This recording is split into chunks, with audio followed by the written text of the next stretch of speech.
Greetings and welcome to the second episode of Go XDGO, the official podcast of XDGO. XDGO is an experience design consultancy that focuses on helping organizations, teams, and individuals understand, embrace, and sustain the practice of experience design. I'm Matthew Doty, founder and principal consultant of XDGO. Today's podcast is part of a three-part series on human-centered innovation, transformation, and iteration, and is taken from a talk I gave to the Minnesota UXPA back in April. Today we'll be covering the topic of human-centered innovation. Special thanks to the Minnesota UXPA for inviting me to speak and allowing XDGO to use this content for today's podcast. For those of you listening to this podcast on Spotify or iTunes, make sure to check out this episode on our YouTube channel, as there are important video components you won't want to miss. A link to our YouTube channel is included in the description for this podcast, as well as the description for this episode. Okay, let's get talking about human-centered innovation. So I'm going to go ahead and get started with human-centered innovation, which is really the envisioning of experiences that our audiences will expect in the future, as well as prioritizing our investments. So I'm going to dive straight into that, and then we'll pause at the end for some questions. So where I like to start is when we talk about innovation.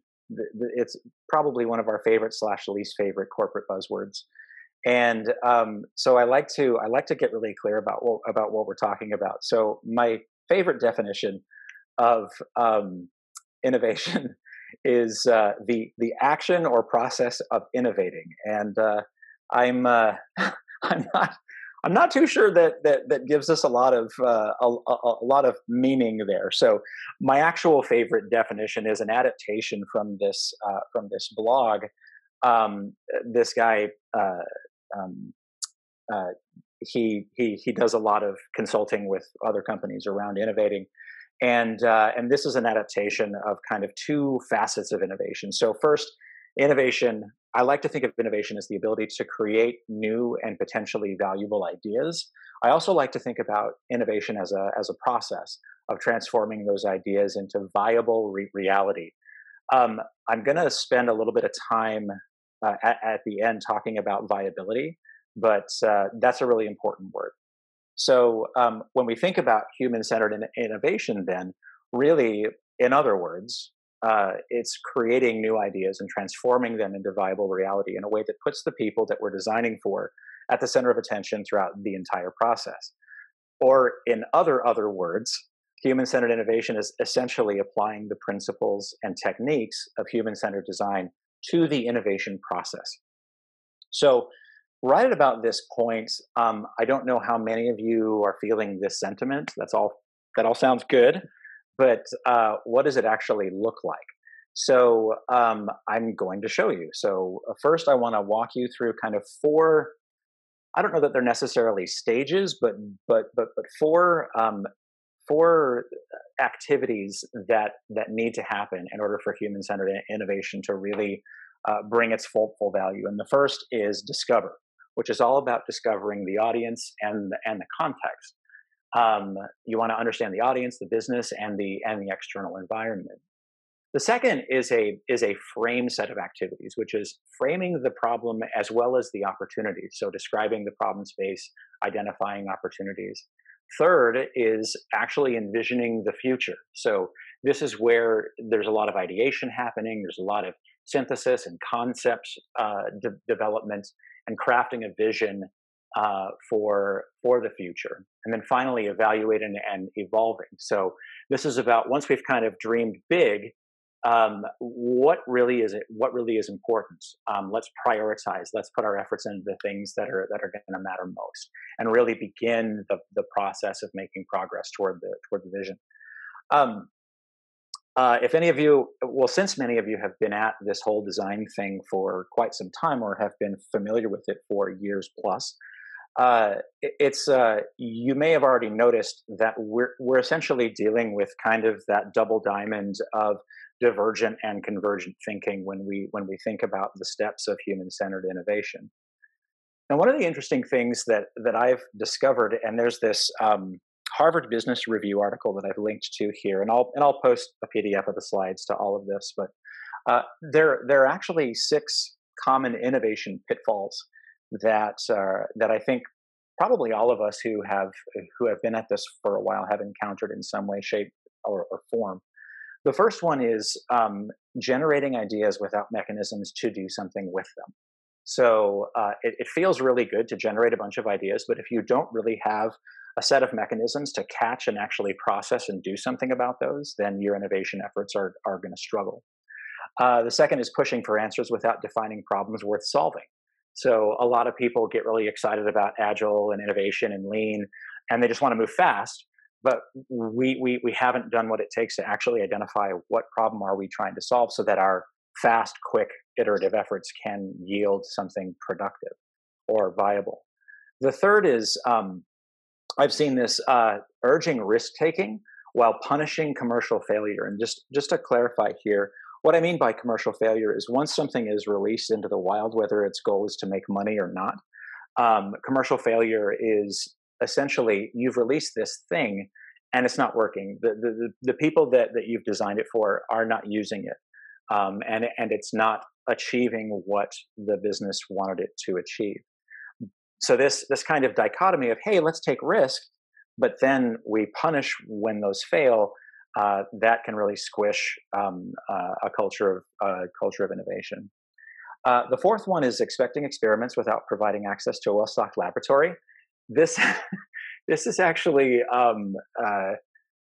trying not to let on too much how much experience I've had with this, but this is essentially if you're looking for people to experiment with things, then they need the time, the materials, and the space to actually experiment. If we don't have that, then we're not going to be able to produce many good experiments. This actually leads to our final two, which is insisting on revolutionary breakthroughs without allocating the A-team resources. Meaning, if you want something that's going to be earth-shattering, but you're not putting your best folks on it, that is almost doomed to failure. So then finally, demanding disruptive ideas without dedicating and protecting time and people for the task. So it's like, yes, we're going to innovate, but you innovate on your own time, kind of mentality. So the reason I wanted to outline all of this, not just the steps for human-centered innovation, but also the common pitfalls, is because this whole question of what does this actually look like? How does this come to life? I think is best told as a story. And so I'm going to share with you the story of Karen. Karen is a fictitious character. Karen is a VP at a Fortune 500 company who has been tasked with identifying 3 to 5 strategic growth opportunities for the next 3 to 5 years for the company that she works for. So as a result, she's going to need to engage in some innovation efforts. And as she begins her journey, she's going to encounter 3 of these kind of barriers or these pitfalls to innovation. And we're going to see how human-centered innovation techniques can help with that. So the first pitfall that Karen runs into is she's in a situation where people are insisting on revolutionary breakthroughs without allocating the A-team resources.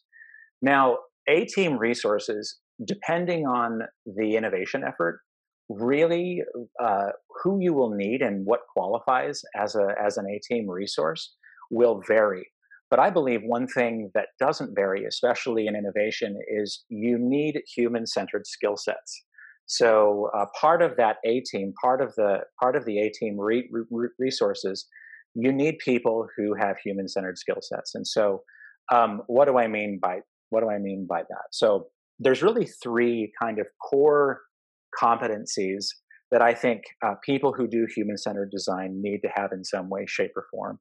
The first is design research. So when I say design research, I'm really referring to kind of the whole host of activities that we do to either understand and empathize with our customers or discover what it is that they actually need, or validate and get their feedback on things that we're designing as we go.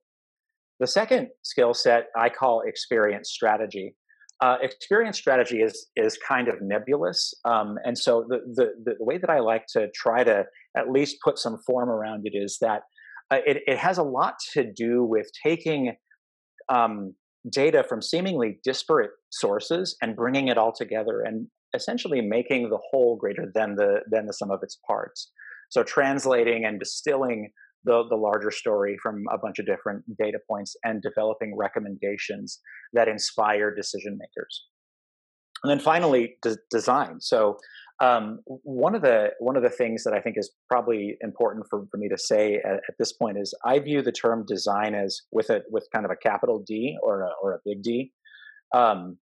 In that, design refers to a whole host of activities that we do to envision and model how people will be interacting with product, services, and technology. So you need skills, depending on the problem that you're solving, you'll need skills in visual design, in service design, in interaction design, product design. All of these different design disciplines need to come together to solve whatever problem that your innovation challenge has. So now that Karen has her human-centered design skill set, she's going to continue on her journey.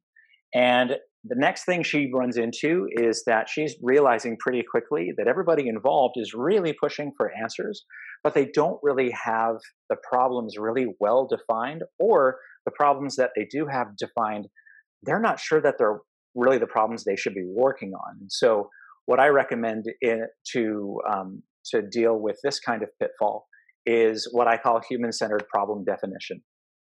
And so what that looks like basically is a couple of three activities. First, secondary research. And so secondary research refers to kind of analyzing a bunch of research that's been done by other people. Instead of actually going out and talking to people and conducting original primary research, you're consuming research that's been done by other people. You're looking at industry trends.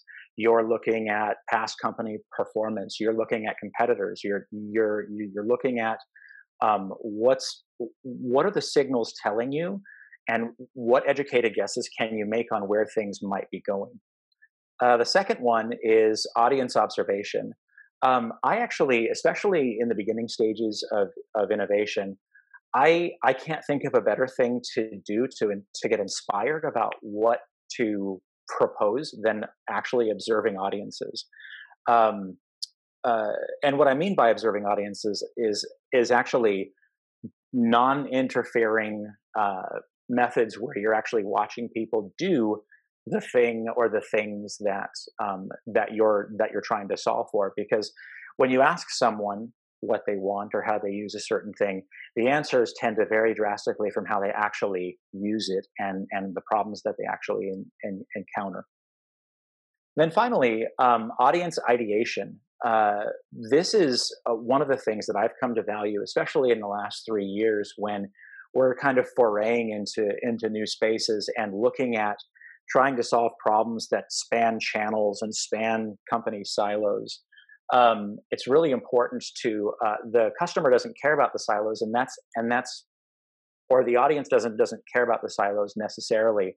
And so often when you do a co-creation session with them, or when you do some sort of activity that helps to generate ideas, often you will end up with things either from your audience participation directly from their mouths, or some things that they'll say will come together and kind of form various themes that you can then pursue. So now that Karen has the secondary research, audience observation, and audience ideation under her belt, she's ready to keep going on her innovation path. And the third and final obstacle that she's going to encounter is that she's got all these great ideas, but she's realizing that there aren't really any mechanisms for them to actually make meaningful progress with all of these ideas. And so what I suggest at this point is various human-centered mechanisms, along with other mechanisms that need to be in place to make sure that ideas become reality. So what do I mean by human-centered mechanisms? Well, the first is something that I call an idea backlog, and this is actually just a quick screen grab of a backlog that I created a few years ago, for an initiative where we were looking 3 to 5 years into the future and trying to figure out which ideas or which concepts were going to mean the most. And the backlog started out very small, but then as we did more activities, we logged what customers thought of things, what the executives thought of the concepts, and then we did several workshops where they ranked and prioritized and things like that. And with that backlog, we were able to kind of tweak it and say, all right, here's what we recommend doing first, second, third. Along with this, another mechanism is concept testing. This is a very simple methodology where you have some of these ideas, and maybe you've kind of made a short list of the ones that you think you want to pursue. Go back to your audience base and start talking to them and see what they think. And finally, prioritization workshops. This is where you get people from the organization. Once you have kind of this idea of what's most desirable to customers, you can then get with decision makers from across the initiative who kind of have skin in the game to have a prioritization workshop to figure out which ones make most sense. Where does high customer desirability match up with high business desire? And then which of those is the most viable idea? And so those are all things that you can do with these mechanisms. So with these mechanisms in tow, I hopefully that was helpful in kind of illustrating how what I demonstrated before in those 4 steps or those 4 phases of human-centered innovation, how those might actually play out in someone's actual situation.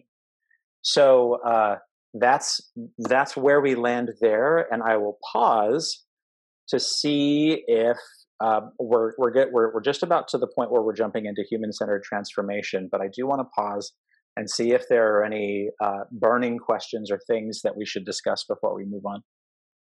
And you can use the chat or the Q&A function, and I'll make sure that they get read out loud so everyone can see or hear. See it with your own ears. There we go. I see with my ears quite frequently, Marcus. Yep. Callie Myers says, how do you manage this process with teams who aren't experienced with this sort of work? Oh wow. Boy. So the good news of your question is I haven't met really any teams that have a ton of experience with this kind of work. This is actually pretty cutting edge. And so I think that the first and most important thing that you need to do when you begin an effort like this is to acknowledge that we're all just kind of bulls in china shops here. We're going to break things. We're going to step on each other's toes, and be very, very upfront and clear about that, but also very, very clear that, and make sure everybody's aligned on the fact that, yes, this is an important way that we want to try to start working. Excellent. We have another question. How can we effectively use these human-centered mechanisms in this strange new normal time? Do you see the COVID-19 impacting this process? Yes. And I think the absolute biggest impact is on research, or at least at secondary research. There's not much of an impact, but in terms of actually physically observing audiences, that has been hampered at this time. So one of the things that I will often recommend is engaging with platforms and software as a service companies who actually allow you to do remote audience observation. And I'm just going to do a plug for my favorite company who does this. If anybody has heard of D-Scout, I highly recommend D-Scout. They are a platform where you can run diary studies, and people basically, they have scouts that sign up, and people basically take their phones and you give them kind of a set of missions. And they go and they record their reactions and their interactions, and then you basically analyze that afterwards. And so that's a nice substitute for being able to kind of observe people in the wild. And then DScout also offers the ability to do remote interviews. So you're basically teleconferencing in to someone's environment. Often they're in their home, and especially with COVID-19, they are in their homes. And so you get a little bit of an ethnographic flavor by kind of observing the surroundings. And oftentimes in those interviews, you can actually make it a part of the interview for them to kind of take you around and show you different parts of their house, and if that's relevant to your study. But I highly recommend DScout.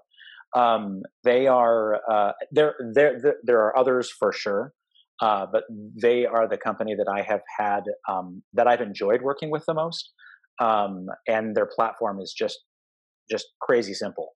Oh, excellent. We have some feedback too that, let's see, a couple of our folks online say, DScout is so great, running a study with them right now, and it's fantastic. Yes, they are. Another one says DScout is the app to download. So you've got some fans here. A couple more questions and we'll get back to the presentation. Great. Sounds good. What do your average budgets look like for this sort of work? Okay, so I'm going to start with everybody's favorite answer. It depends. It depends. It depends on the size of the engagement. It depends on the level of impact that you're trying to make. Often, here's where I found most success. Often these start as very small projects, where maybe it's like a month or so, where you're beginning to scratch the surface at trying to discover some of this stuff, and then based on what you discover, you're able to actually kind of blow the door wide open and say, oh, great! Now with these discoveries, and now that we've framed up the problem spaces, we can actually move into envisioning. And so what starts out as a small engagement then becomes kind of a collection of larger interrelated engagements. So in terms of average budget, it's really hard to say. When I spent the last 3 years at Best Buy, and we would engage in anything from just a really small kind of couple person in engagement to a full-blown cross-departmental envisioning project that's multiple hundreds of thousands of dollars invested. So I know that's kind of a really kind of stupid, squishy answer, but that's kind of the reality of it.